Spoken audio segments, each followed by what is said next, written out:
एक साल से ज्यादा हो गया है आपने 19,000 बच्चों को मार डाला, 53,000 नागरिकों की जान ले ली, सभी यूनिवर्सिटी और अस्पतालों को नष्ट कर दिया।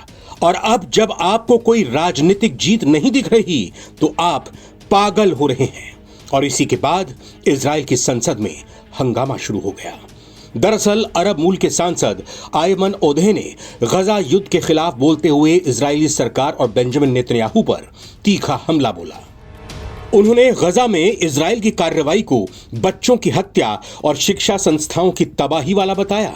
और जैसे ही सांसद ओधे ने इजराइल के खिलाफ बोलना शुरू किया तो कई सांसद उनके विरोध में खड़े हो जाते हैं और इसी के बाद चंद पलों में सुरक्षा कर्मी उन्हें मंच से हटाते हैं, लेकिन वो जाते जाते भी बोलते रहते हैं। इस बीच गजा स्वास्थ्य मंत्रालय ने खुद बताया कि पिछले 24 घंटों में इजरायली हवाई हमलों में कम से कम 60 लोगों की मौत हो गई है। गजा में युद्ध के चलते इजराइल ने पिछले 3 महीने से मानवीय सहायता को लगभग पूरी तरह रोक दिया है, जिसमें अंतर्राष्ट्रीय समुदाय में चिंता बढ़ गई है। विशेषज्ञों ने चेतावनी दी है कि गजा की 20 लाख से ज्यादा आबादी अब गंभीर भूखमरी के खतरे में है। आपको बता दें कि बीते गुरुवार को उत्तरी गजा के एक अस्पताल पर इजरायली टैंकों और ड्रोन ने भी हमला किया। अस्पताल में आग लग गई और भारी तबाही मची। हमास के साथ जंग में इजराइल का सबसे करीबी सहयोगी अमेरिका ने भी बढ़ते भूखमरी संकट पर चिंता जताई है।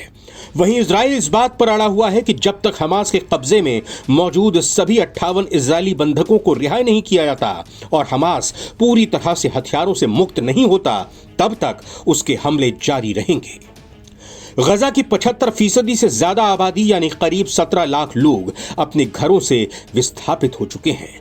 कई परिवार बार बार विस्थापन का शिकार हुए हैं और अब अस्थायी तंबुओं, कारों या खुले आसमान के नीचे रहने को मजबूर हैं। रफा और खान यूनिस जैसे इलाकों में लाखों लोग शरण लिए हुए हैं, लेकिन वहां भी बमबारी और असुरक्षित रास्तों ने हालात को और बदतर कर दिया है। इजराइल गजा संघर्ष इस वक्त भयावह दौर में चल रहा है। 93,000 बच्चों पर भूखमरी का जोखिम है। राहत शिविरों में अकाल जैसे हालात हैं। इजराइल की नाकाबंदी के कारण गजा में कोई भी खाद्य सामग्री, पानी, दवा या ईंधन नहीं पहुंच पा रहा है, जिससे स्थिति और गंभीर हो गई है। संयुक्त राष्ट्र के अनुसार गजा में प्रतिदिन 500 ट्रक रसद सामग्री की जरूरत है।